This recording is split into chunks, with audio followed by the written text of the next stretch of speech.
Le lait. Nous avons tous grandi avec. Nous avons tous bu du lait durant notre enfance pour devenir grands et forts. Depuis des décennies, l'industrie laitière nous vante les bienfaits de ce produit naturel et sain. Mais elle n'est pas la seule. En France et en Allemagne, des laboratoires de recherche sur la nutrition recommandent de consommer quotidiennement du lait et des produits laitiers. Sous l'œil d'un scientifique, la variété de nutriments contenus dans le lait est phénoménale. Mais le lait est-il vraiment aussi bon qu'on le prétend? Aujourd'hui, son image est écornée. Et depuis plusieurs années, les pros et anti-lait se livrent un combat acharné. Le lait, sous sa forme actuelle, n'a plus grand-chose en commun avec le lait tel qu'il était à l'origine. Pour ses détracteurs, le lait favorise les maladies dites de civilisation, comme les allergies, le diabète, la migraine et même le cancer. Le lait est un dopant biologique.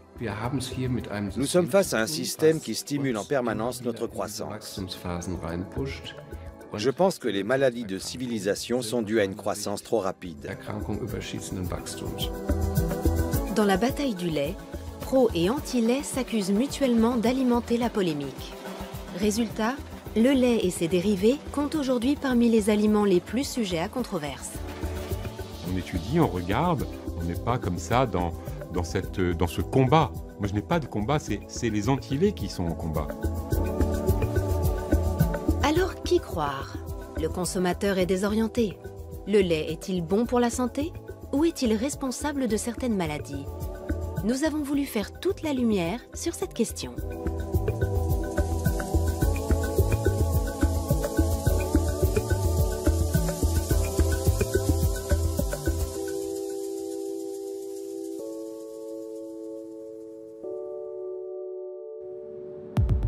Pour les besoins de cette enquête, nous sommes partis à la rencontre de scientifiques, de médecins et de producteurs de lait à travers toute l'Europe. Première étape, la Bretagne. Nous avons voulu savoir comment le lait est fabriqué aujourd'hui et quel est l'impact de sa transformation sur les consommateurs.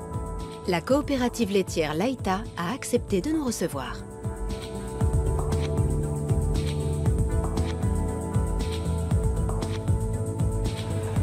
Chaque jour, 40 camions-citernes livrent le lait des éleveurs, soit 1 million de litres par jour. Le lait est ensuite transformé en fromage, en beurre ou en lait en poudre. Dominique Chargé, ici à droite, est le président de la coopérative. Pour ce représentant de l'industrie laitière, la controverse autour du lait n'est pas justifiée. Alors, le lait est un aliment recommandé par les nutritionnistes, c'est un aliment de base, c'est le premier que nous consommons à notre naissance et il est recommandé par le Programme national de nutrition santé. Mais comme tous les aliments, il est aujourd'hui soumis à une certaine controverse. Et pour autant, avec le niveau de sécurité sanitaire et le niveau de sécurité alimentaire que nous avons aujourd'hui dans la filière laitière, il n'y a jamais eu aussi peu de risques. Et pourtant, on entend bien des gens dire que le lait ne serait pas un bon aliment. Et je vous cite l'exemple du beurre, qui, il y a 10 ans, était décrié parce qu'il était facteur de cholestérol, alors qu'aujourd'hui, le beurre est reconnu comme un bon aliment. Dès son arrivée dans une laiterie moderne comme celle-ci, le lait est transformé. Les étapes les plus importantes sont l'homogénéisation et la pasteurisation.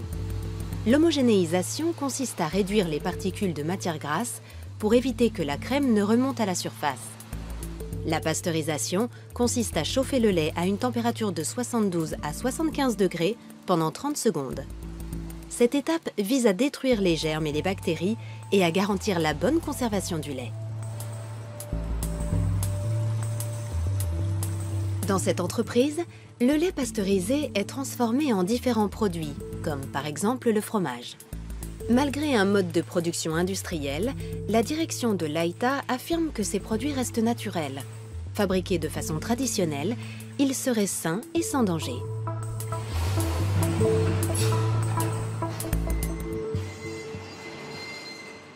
Nous fabriquons des produits à base de lait, comme le beurre, comme le fromage, comme les yaourts, de la même façon que nous les fabriquions il y a 40 ans, 50 ans. avec des techniques et des process qui sont sans doute nouveaux, mais qui sont aujourd'hui contrôlés et qui sont reconnus et qui sont soumis à une réglementation très stricte. Et je pense qu'avec le niveau de sécurité sanitaire et le niveau de sécurité alimentaire qu'il y a aujourd'hui dans la filière laitière, le lait est un excellent produit et que l'on peut consommer sans problème.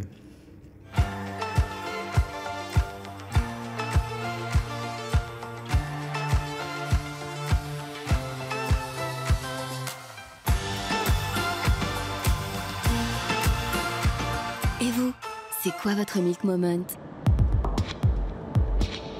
Le lait serait donc sans danger? Ce n'est pas l'avis de certains spécialistes. Nous poursuivons notre voyage à Innsbruck, dans les Alpes autrichiennes. Notre objectif, découvrir si la transformation du lait a un impact sur notre santé.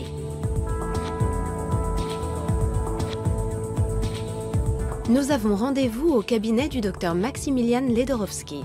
Ce médecin est spécialisé dans les intolérances alimentaires.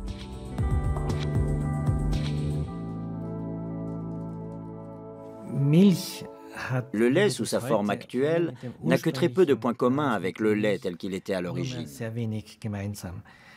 Il subit entre 20 et 30 étapes de transformation, allant de la montée en température, en passant par le stockage, le refroidissement, l'homogénéisation, puis la pasteurisation, à la séparation des globules, des matières grasses, etc. À la fin, entre le produit de départ et le produit d'arrivée, il n'y a que le nom qui soit resté le même.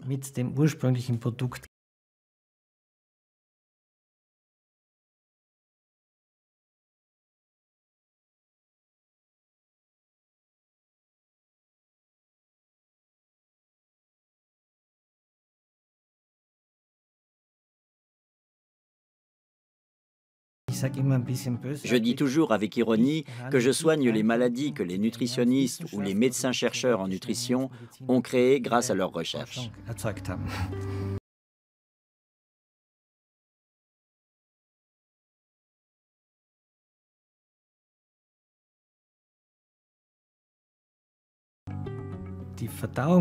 Notre système digestif est naturellement conçu pour digérer le lait et les produits laitiers tels qu'ils étaient à l'origine. Mais la récente évolution de l'industrie agroalimentaire est telle que notre corps n'a pas eu le temps de s'adapter. Il faudrait plusieurs générations pour y parvenir.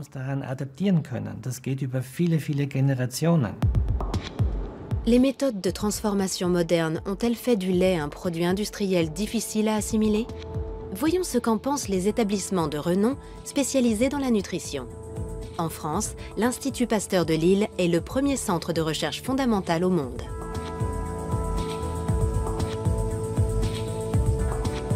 C'est une référence pour le gouvernement français et pour l'OMS, l'Organisation mondiale de la santé. Jean-Michel Le Serre dirige le service de nutrition de l'Institut. Nous lui avons demandé si la transformation du lait pouvait avoir des conséquences négatives sur la santé. C'est une drôle d'idée. Tous les aliments sont transformés et cette transformation peut apporter des modifications positives ou négatives. Les études qui sont faites sur les effets du lait sur la santé ont été faites chez des consommateurs de ces laits transformés, UHT, homogénéisés, pasteurisés. S'il y avait un effet négatif, alors que c'est ces laits-là qui sont étudiés et qui montrent qu'il y a un effet positif, on ne comprend pas. Donc il y a peut-être des transformations qu'il faut étudier, qu'il faut analyser, peut-être rectifier, mais en tout cas, il n'y a pas d'effet négatif notable significativement. Pour le professeur Le Serre, le lait est un aliment fondamentalement sain et sa transformation sans risque. Il soutient donc la recommandation officielle des autorités françaises qui conseille de consommer 3 produits laitiers par jour. Le lait est particulier pour au moins 2 raisons. La première, c'est qu'il a une composition particulière et assez exceptionnelle. C'est un des aliments qui a la plus grande diversité en nutriments. Et l'autre raison qui me semble plus importante encore, c'est l'aspect symbolique de l'aliment. Le lait est l'aliment qui nourrit le petit. Et cette symbolique lui donne une force particulière.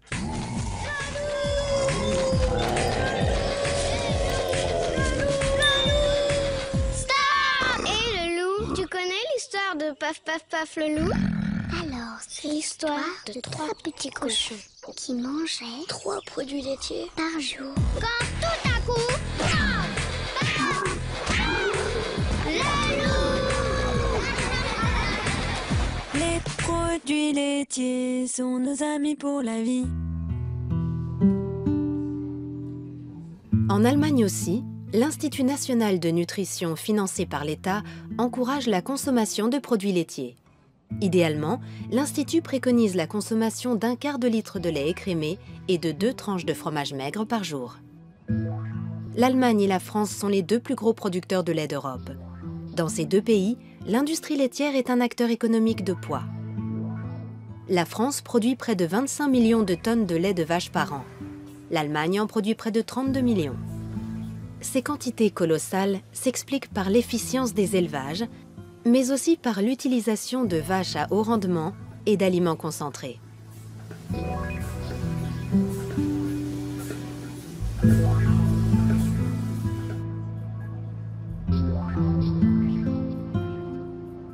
Intéressons-nous maintenant aux méthodes de fabrication dites conventionnelles.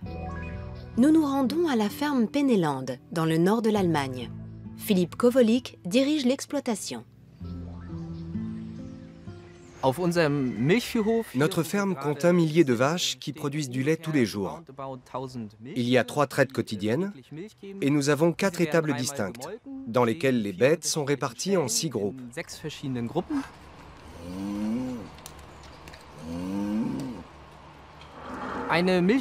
Au cours de leur vie, nos vaches laitières fournissent 28 000 litres de lait, soit une moyenne de 9 500 litres par an.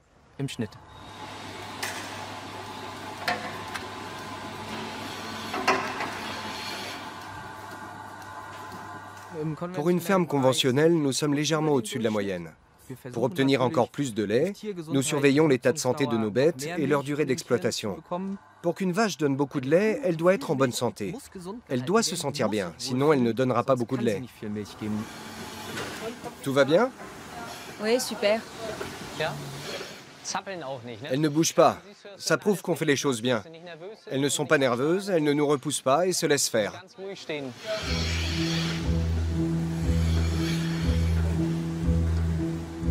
La qualité du lait et de ses nutriments est liée aux conditions d'élevage des bêtes, à leur état de santé et à leur alimentation.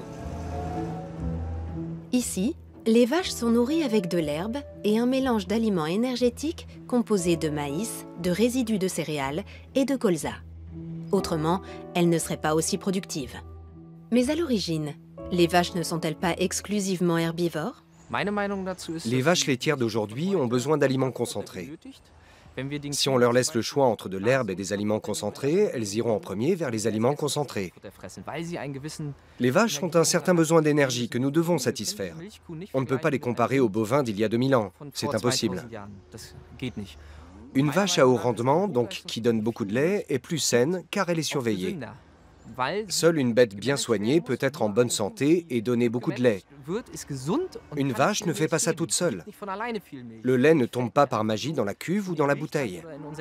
Avoir des animaux en bonne santé et productifs demande beaucoup de travail.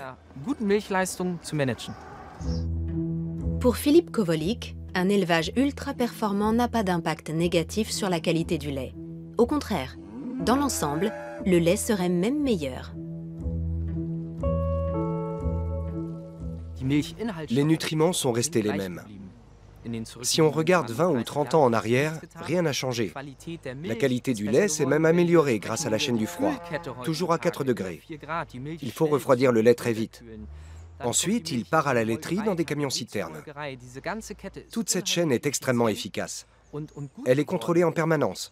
Une fois par mois, on vérifie la qualité du lait de chaque vache. Il y a tellement de contrôles que je peux affirmer en toute bonne conscience que la qualité du lait s'est améliorée. C'est indéniable.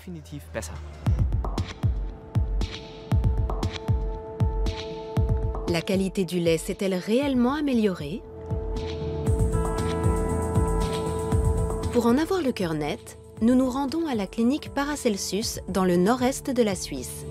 Ce centre de médecine globale propose, en plus de la médecine conventionnelle, des méthodes complémentaires comme l'homéopathie. Thomas Rau est le médecin-chef de la clinique. Depuis des années, il dénonce les méfaits des produits laitiers, plus précisément ceux d'une protéine contenue dans le lait, la bêta-lactoprotéine, qui peut provoquer des allergies. Les vaches ont changé. Elles sont nourries différemment. Chez la vache aussi, l'alimentation joue un rôle essentiel, car ce qu'elle mange se retrouve dans son lait. De nombreuses analyses prouvent que le lait a fondamentalement changé depuis 1983. Il contient désormais beaucoup plus de bêta-lactoprotéines. De façon générale, il est plus riche en protéines. En revanche, il contient nettement moins d'acides gras de type oméga 3. Il a également perdu énormément d'oligo-éléments. En définitive, le lait est quasiment devenu un produit industriel. Ce n'est plus le même lait. Quelles sont les conséquences d'une telle évolution sur l'homme? Pour le savoir, nous reviendrons plus tard vers le Dr Rau.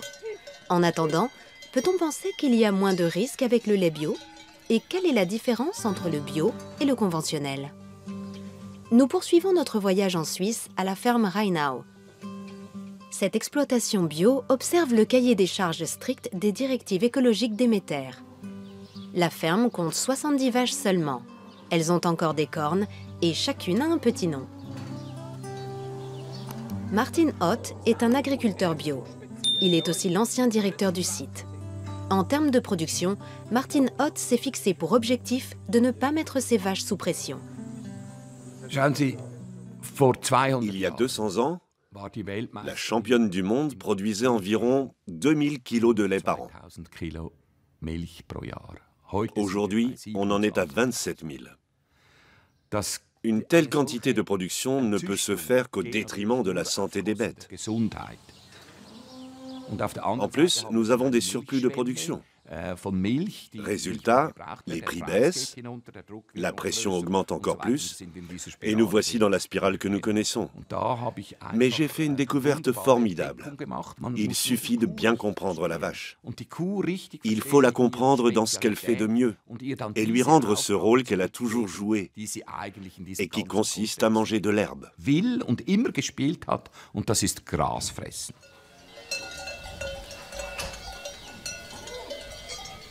Les vaches sont donc faites pour manger de l'herbe. En tant qu'entreprise certifiée Déméter, la ferme Rheinau mise sur un élevage respectueux des besoins des animaux. Elle n'utilise donc aucun additif dans la nourriture, ni aucun médicament préventif tel que les antibiotiques. Avec les vaches à haut rendement, le recours aux antibiotiques est régulier. Il permet par exemple d'éviter une inflammation des pies. En principe, ces antibiotiques ne se retrouvent pas directement dans le lait. Mais de façon détournée, ils peuvent avoir un impact sur la santé des consommateurs. L'étude des statistiques nous apprend qu'une vache européenne dite normale reçoit un traitement par antibiotique une fois par an. Ce sont des médicaments ultra efficaces qui perturbent l'équilibre bactériologique du lait. Du coup, la vache devient plus fragile.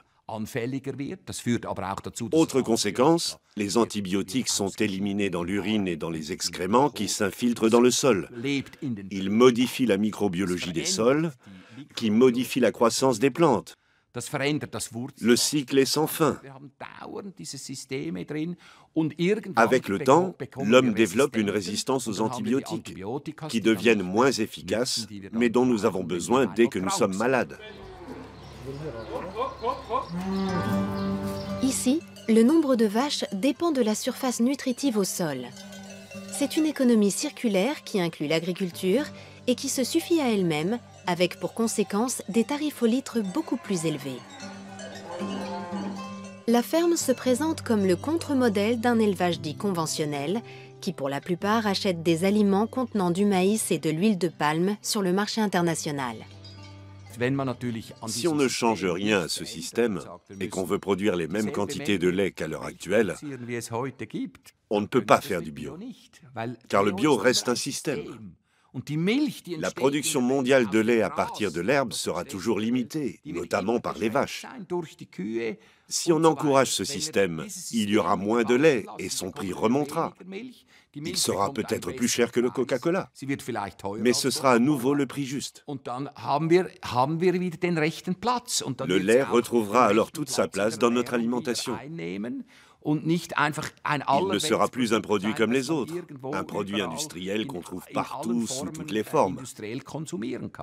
Voilà comment je vois les choses. Le lait bio serait donc une alternative durable à la production de lait industriel dans le monde. Mais est-il aussi plus sain? Nous partons à Karlsruhe, dans le sud-ouest de l'Allemagne. L'Institut Max Rubner est le centre de recherche national pour l'alimentation et la nutrition. Nous avons rendez-vous avec le professeur Bernhard Watzel. Il dirige le département de physiologie et de biochimie de la nutrition.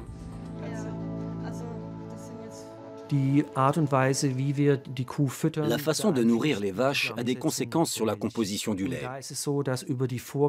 Avec les directives de production biologique, on constate un effet visible sur la composition en acides gras.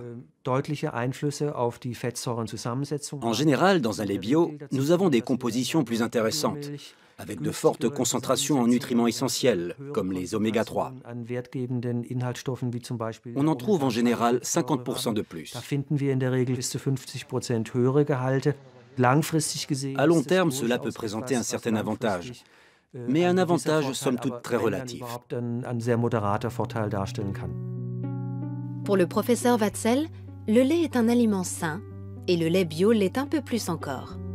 Pourtant, de nombreuses personnes ne supportent pas le lait. La cause la plus connue est l'intolérance au lactose. En Europe centrale, près d'1 personne sur 7 est concernée. Depuis quelques années, on s'intéresse beaucoup à l'intolérance au lactose. De plus en plus de personnes pensent souffrir de cette pathologie. Mais au fait, qu'est-ce qu'une intolérance au lactose ? Nous avons posé la question au docteur Ledorowski, spécialiste des intolérances alimentaires à Innsbruck.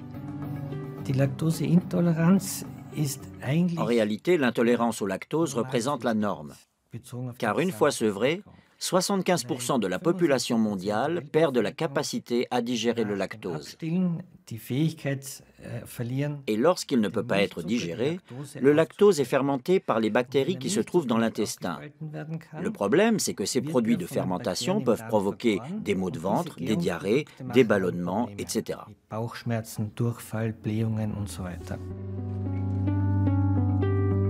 D'après le docteur Ledorowski, l'intolérance au lactose est de plus en plus fréquente. Mais ce n'est pas le seul problème. Ce phénomène s'explique notamment par une augmentation de la consommation de lait. Mais c'est aussi la façon de transformer le lait qui est en jeu. La transformation des produits laitiers comporte tellement d'étapes qui peuvent déclencher une réaction que les intolérances augmentent forcément. On a tendance à incriminer le lactose, mais il s'agit souvent de l'association de plusieurs intolérances. Le lactose n'est pas le seul responsable. Avant, il n'y avait quasiment pas d'épaississant dans les produits laitiers. Aujourd'hui, il n'y a pas un yaourt qui ne contienne pas d'alginate, de farine de graines de caroube ou d'autres produits de ce genre, juste pour épaissir la texture ou améliorer le goût.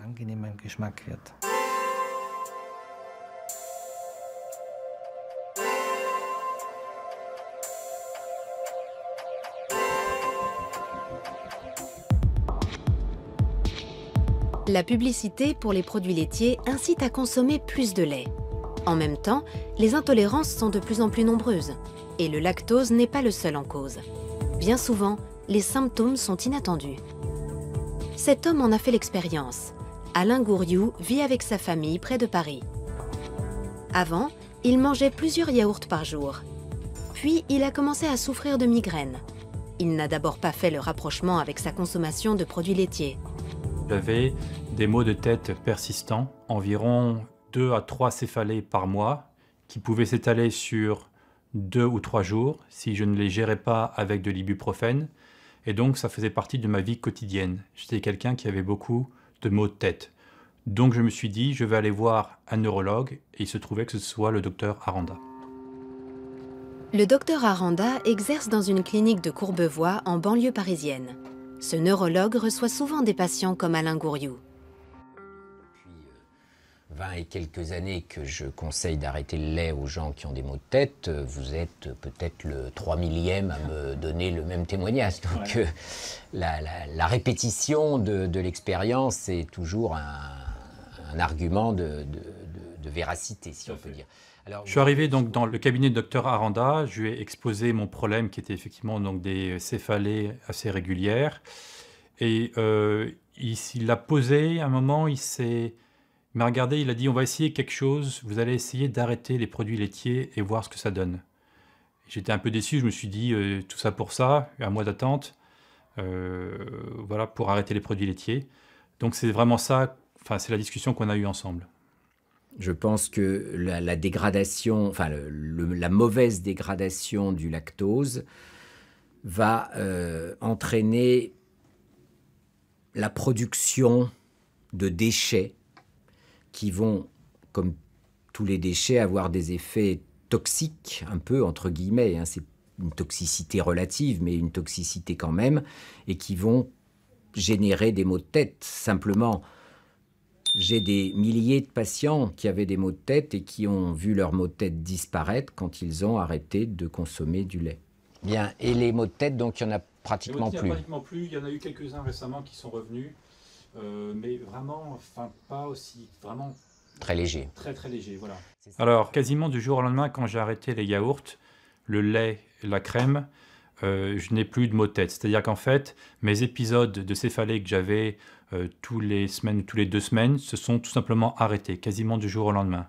Maintenant, est-ce que c'est lié directement à la non-consommation de produits laitiers? Ça, je ne pourrais pas vous dire. Mais la coïncidence est quand même frappante que quasiment du jour au lendemain, j'arrête le lait, les crèmes et les yaourts et que je n'ai plus de maux de tête. Ou que des maux de tête très légers qui durent très peu de temps, que je n'ai même pas à traiter avec de l'ibuprofène.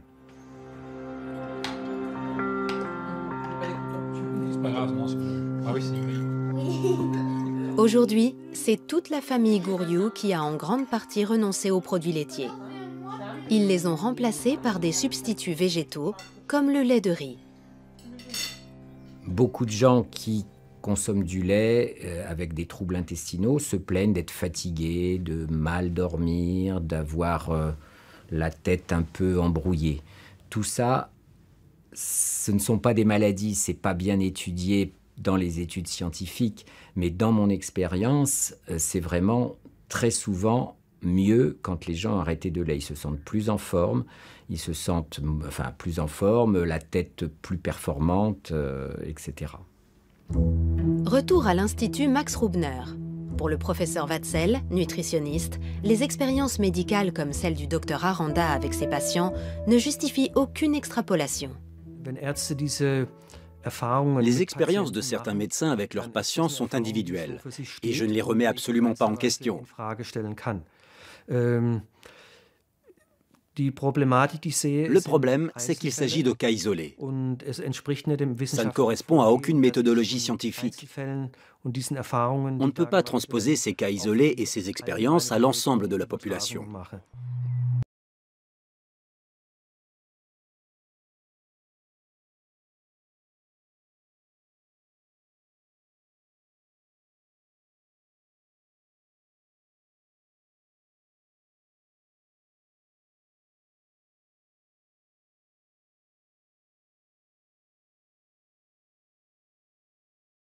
Avez-vous eu des infections?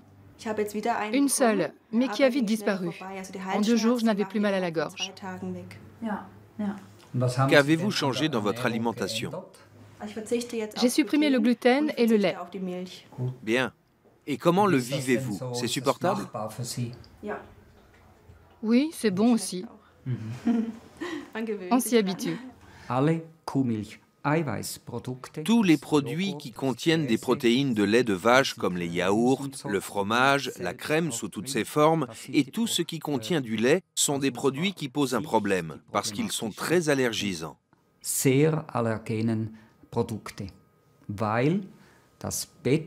La bêta-lactoprotéine, la protéine de lait de vache, est de loin l'allergène alimentaire le plus fréquent. Beaucoup plus fréquent que le lactose et beaucoup plus fréquent que le gluten, les fruits à coque ou autres.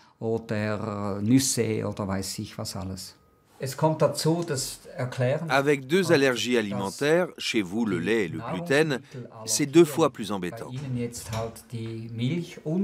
Car elles peuvent détruire la flore intestinale et même la muqueuse intestinale. C'est tout le système immunitaire qui est perturbé.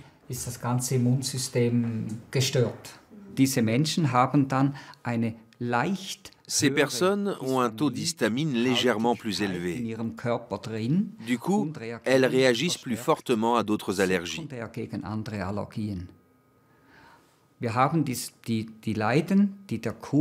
Les personnes allergiques au lait de vache, et plus rarement les patients allergiques au gluten, donc atteints de la maladie cœliaque, peuvent avoir des allergies secondaires. Elles peuvent être allergiques au pollen, aux fraises ou aux poils de chat. Ce sont des allergies croisées. Selon certaines estimations, environ 1% des adultes en Europe centrale seraient allergiques au lait de vache. À la clinique Paracelsus, en revanche, les chiffres sont beaucoup plus élevés. Si je considère mes patients entre guillemets normaux, ceux qui viennent juste faire leur bilan annuel, dans 60% des cas, je constate une allergie de type IgG4 à la lactoprotéine. Chez les patients atteints de maladies auto-immunes, on arrive à plus de 80%. Et chez les patients atteints d'un cancer, on est presque à 95%. Cela signifie que le nombre d'incidences augmente avec ces maladies. Et si je fais ce constat chez des centaines de patients, pour moi, ça a autant de valeur qu'une étude.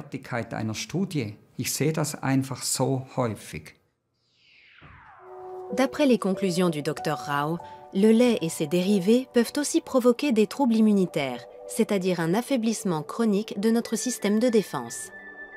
La conséquence est une plus grande fragilité face aux infections, comme l'angine chronique ou la sinusite chronique. 1 litre de lait contient le lait de plusieurs milliers de vaches. Et ces milliers de vaches sont traitées avec des antibiotiques. Et la pasteurisation modifie les protéines. Cela crée un désordre immunologique.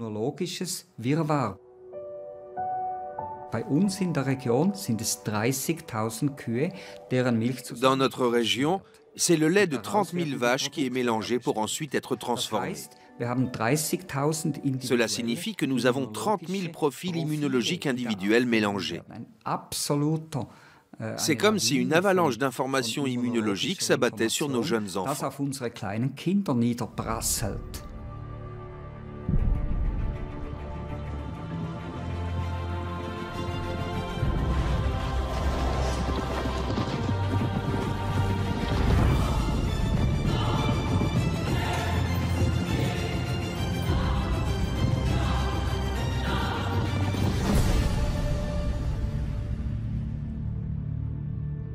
Le lait, une force de la nature. Le lait est souvent associé aux enfants. Depuis des décennies, on dit que les enfants doivent boire du lait. Nous avons tous grandi avec l'idée que le lait est bon pour la santé, que le lait fait grandir, que le lait renforce les os. Quand j'étais petit, le lait était un élément essentiel de notre alimentation. On n'avait pas besoin d'explications ni de raisons particulières, c'était comme ça. Les centres de recherche comme l'Institut Pasteur de Lille le confirment. Le lait est particulièrement recommandé aux enfants. Il a une grande diversité. Il contient des protéines de très grande qualité, de très grande diversité, avec des spécificités au niveau de leur efficacité pour faire grandir.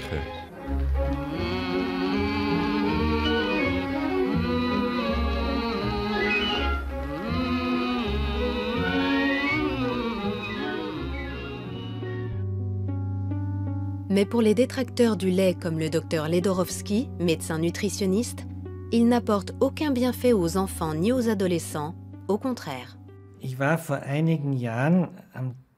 Il y a quelques années, j'étais à un congrès de diabétologues à Leipzig qui présentait une étude nationale sur la consommation. Cette étude démontrait qu'une protéine animale ingérée par des enfants très jeunes présentait une corrélation importante avec leur surpoids à l'adolescence. Quand j'ai demandé quelle protéine animale, il y a eu un long moment d'hésitation. Puis on m'a répondu la protéine de lait. Vu sous cet angle, à l'heure actuelle, le lait n'a plus sa place dans l'alimentation de base des enfants après l'âge de 5 ans.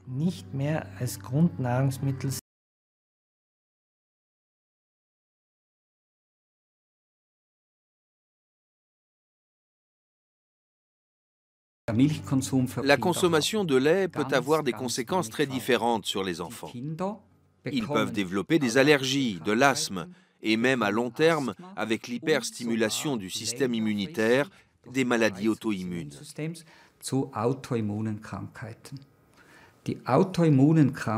À ce jour, les maladies auto-immunes sont celles qui augmentent le plus chez les enfants.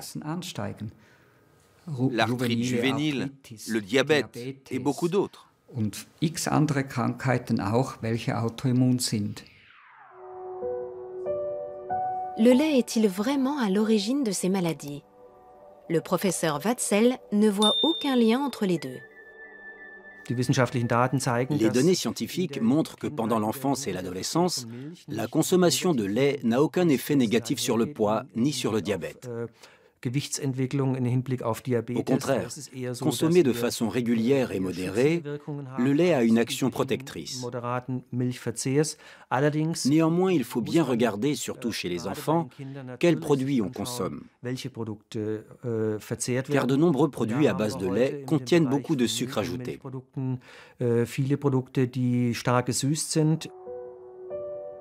Ce ne sont donc pas forcément des produits que nous conseillons pour l'alimentation des enfants.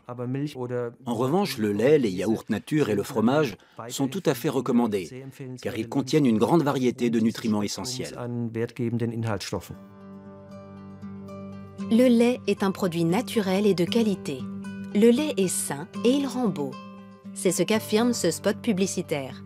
Un message qui n'est pas si éloigné de l'adage selon lequel, grâce à sa forte teneur en calcium, le lait favorise le développement des os chez l'enfant et prévient l'ostéoporose chez l'adulte.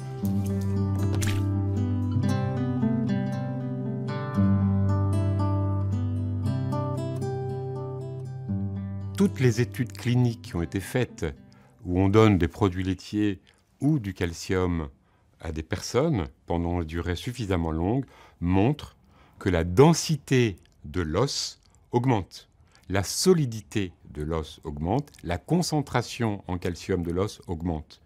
Et donc, toutes les études montrent que les produits laitiers contribuent à la lutte contre l'ostéoporose, mais ne suffisent pas, car c'est une maladie complexe où les facteurs sont multiples. Le lait et ses dérivés sont riches en calcium, c'est un fait. Admettons maintenant que nous ayons besoin de 1200 mg de calcium par jour pour avoir des os en bonne santé. Cela voudrait dire que nous devons boire 1 litre de lait par jour. Cela signifierait aussi que tous les mammifères, une fois sevrés, n'ont plus cette source de calcium et sont sujets à l'ostéoporose. Par extension, toutes les personnes sevrées et intolérantes au lactose souffriraient d'ostéoporose. Or, on constate exactement le contraire. Dans les pays où l'intolérance au lactose est endémique, les cas d'ostéoporose sont beaucoup plus rares que dans les pays où il y a peu d'intolérance. C'est le cas de l'Allemagne et de la Scandinavie, où la consommation de lait est la plus importante.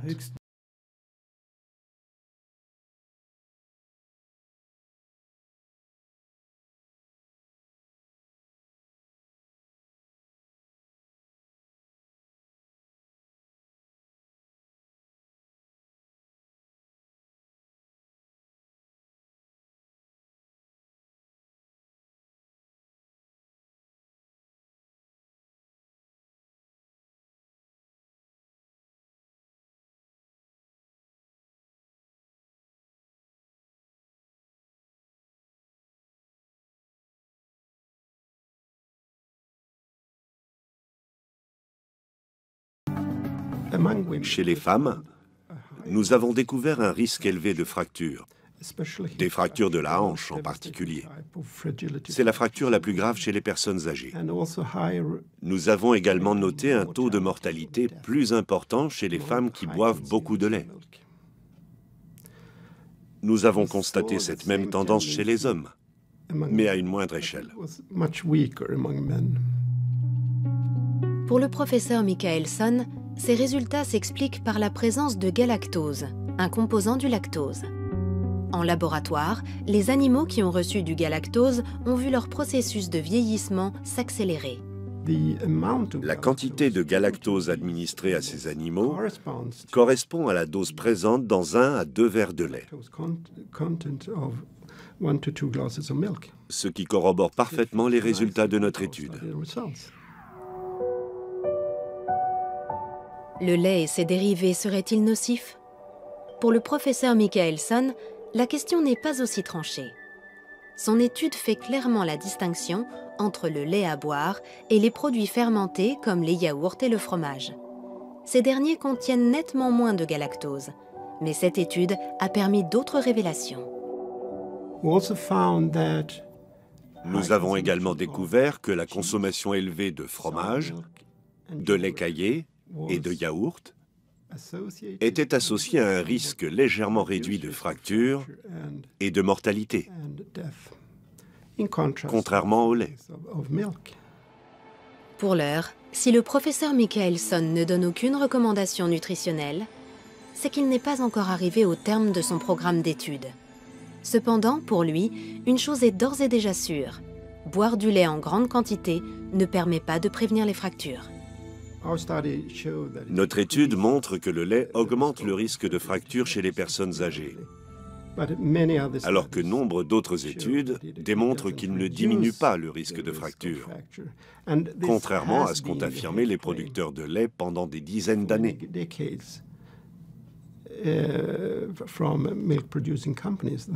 Ils prétendaient que boire de grandes quantités de lait permettait de renforcer les os, mais les preuves sont très maigres.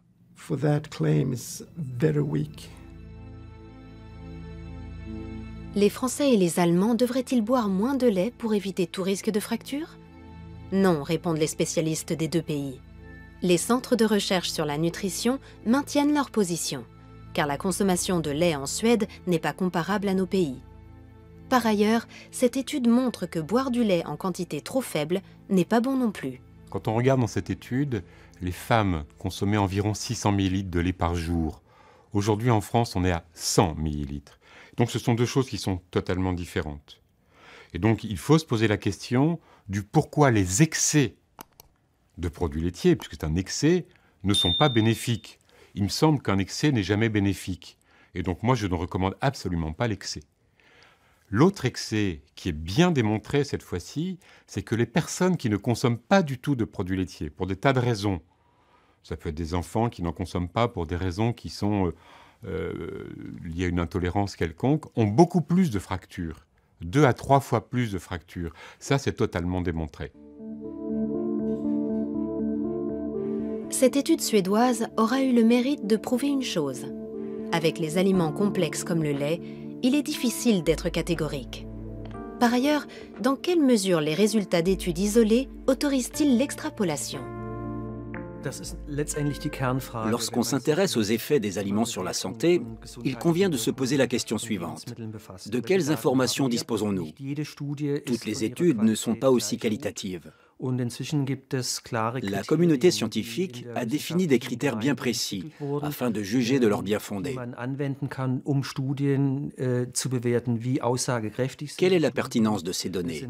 S'agit-il d'observations pures ou d'expérimentation? Il existe toutes sortes d'études.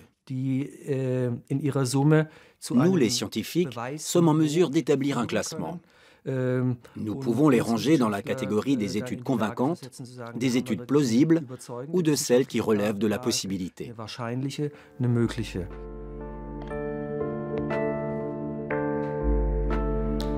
Pour la science, seule l'exploitation de plusieurs études est pertinente. C'est ce qu'on appelle les méta-analyses.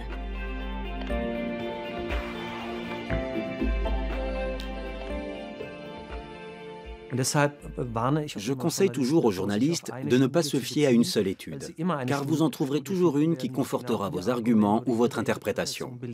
Mais du point de vue scientifique, ce n'est pas juste. Nous devons prendre en compte l'ensemble des données.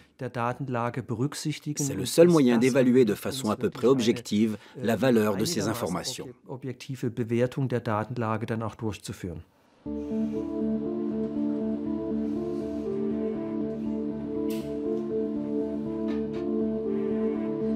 Dans l'ensemble, les médecins qui, contre l'idée générale, recommandent de supprimer le lait, ne s'appuient pas sur des études.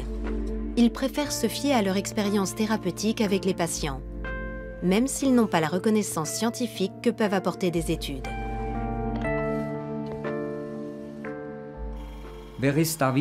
Qui est scientifique et qui ne l'est pas? Qu'est-ce qui définit le caractère scientifique d'une chose? Une étude, c'est l'analyse d'un groupe de personnes relativement important selon certains critères.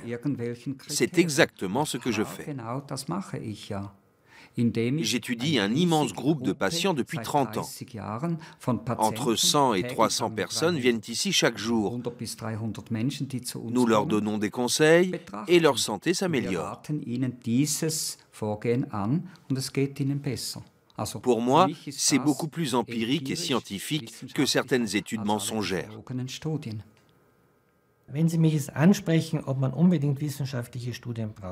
Si vous me demandez si ces études scientifiques sont vraiment indispensables, je vous citerai l'exemple de la migraine. Il n'y a aucune étude qui prouve scientifiquement ou statistiquement que les céphalées sont liées à la consommation de tel ou tel aliment. Pourtant, certaines personnes disent « Quand je mange du chocolat, j'ai mal à la tête. Quand je mange cet aliment-là, ça déclenche une migraine. » Mais je ne peux pas le prouver statistiquement. Pour autant, ces informations ont-elles moins de valeur que d'autres, alors que ma pratique me permettra d'en reproduire les effets?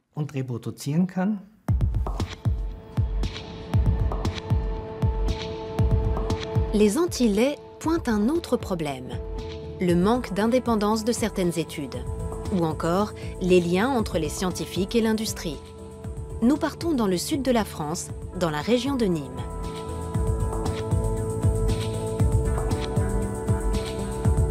Thierry Soucard est journaliste scientifique. Il est aussi éditeur et auteur militant. Il a écrit plusieurs livres très critiques sur le lait. Son cheval de bataille, dénoncer les liens entre les spécialistes de la nutrition et l'industrie agroalimentaire en France. La recommandation française de consommer 3 à 4 produits laitiers par jour ne repose sur rien. Elle ne repose sur aucune base scientifique sérieuse.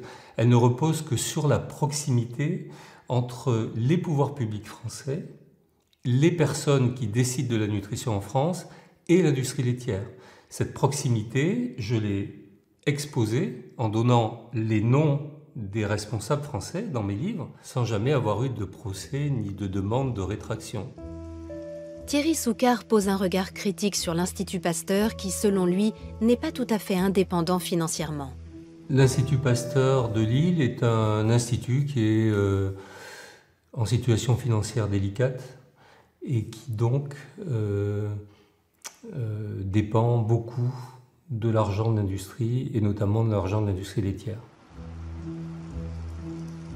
L'Institut Pasteur est une fondation privée d'intérêt public, financée en grande partie par des missions de recherche et de conseil privés.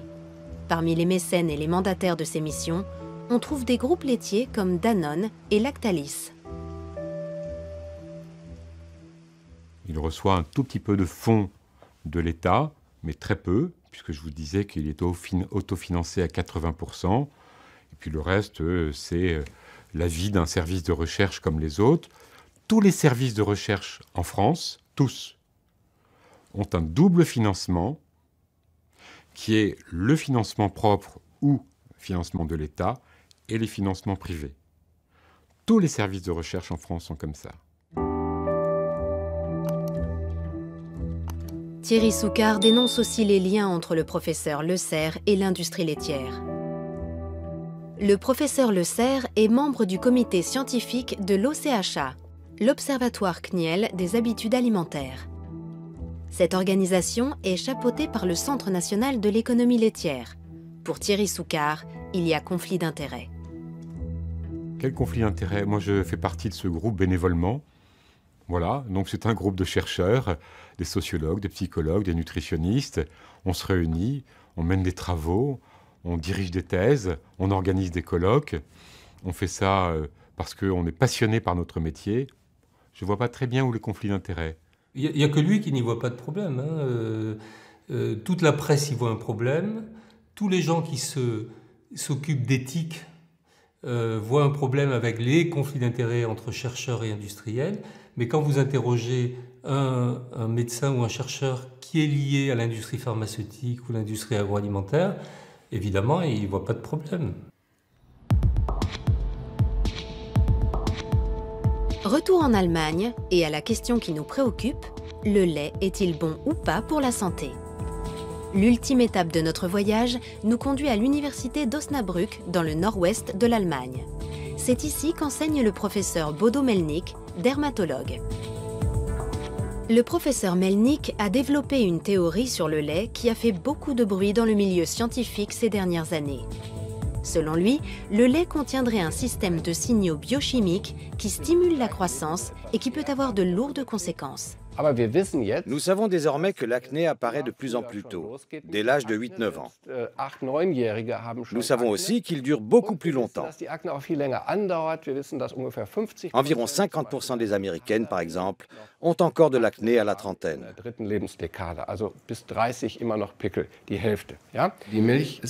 Le lait est un sujet passionnant. En 2008, l'université de Harvard a publié les résultats d'une étude épidémiologique. Celle-ci montrait pour la première fois que la consommation de lait favorisait l'acné. Je me suis demandé, mais comment est-ce possible? Comment le lait peut-il avoir une action sur les glandes sébacées? Il doit forcément agir de l'intérieur. En clair, il doit envoyer un signal. Nous avons donc redéfini le lait. Nous avons décrété qu'il ne s'agissait pas d'un aliment ordinaire. Il faut bien comprendre que le lait a un objectif, stimuler la croissance.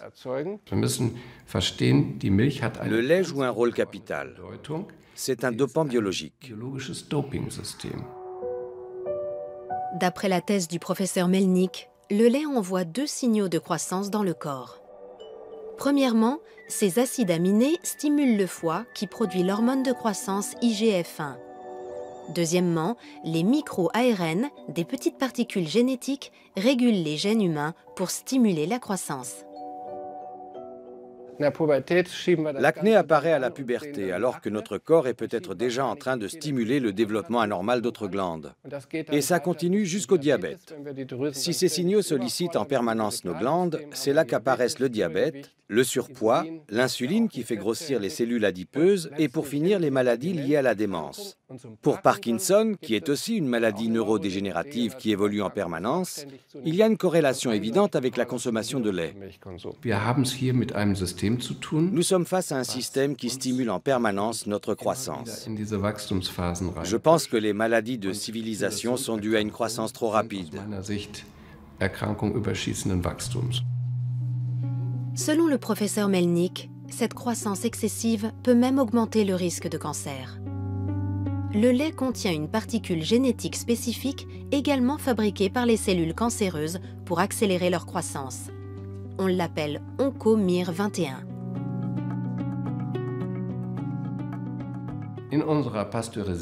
En buvant du lait pasteurisé, nous absorbons des OncoMIR21. En effet, la particule génétique MIR21 du bœuf est parfaitement identique à celle de l'homme. C'est extrêmement dangereux. Je pense que le lait pasteurisé devrait être retiré de la vente. Je conseillerais vivement aux patients qui veulent boire du lait de choisir du lait UHT, car cette étape de chauffage à très haute température annule cet effet.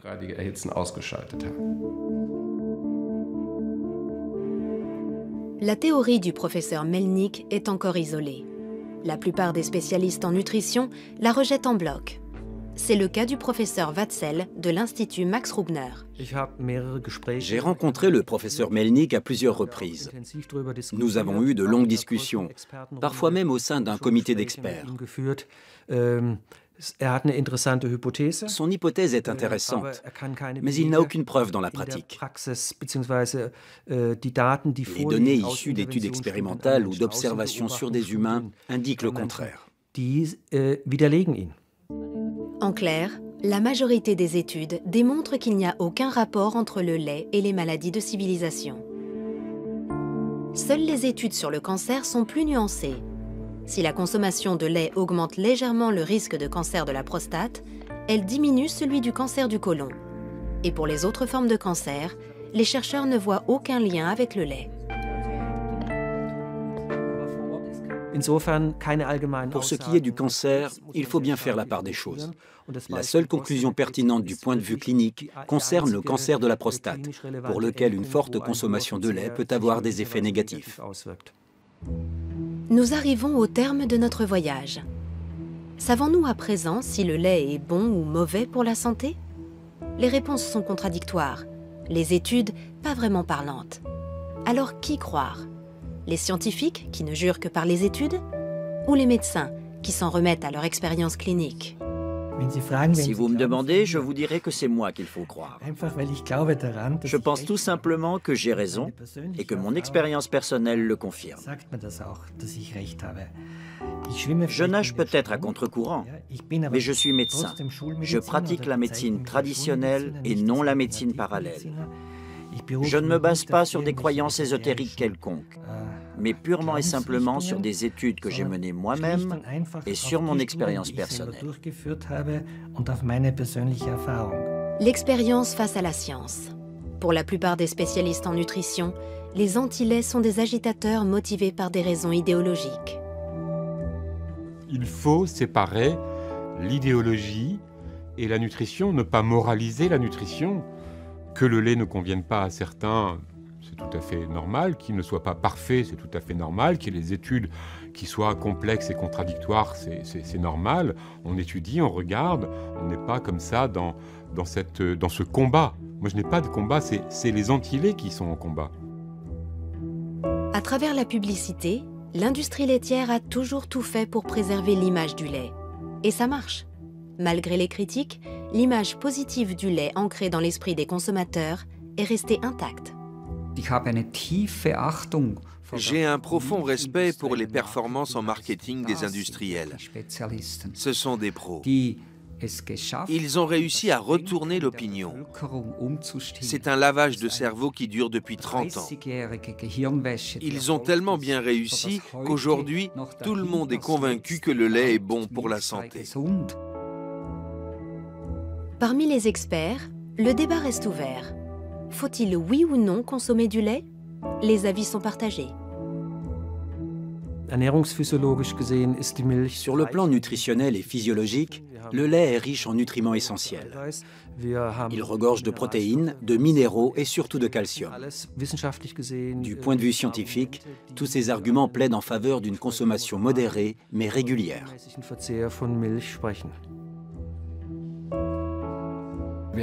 Ces produits sont désormais présents dans de nombreux domaines de notre alimentation.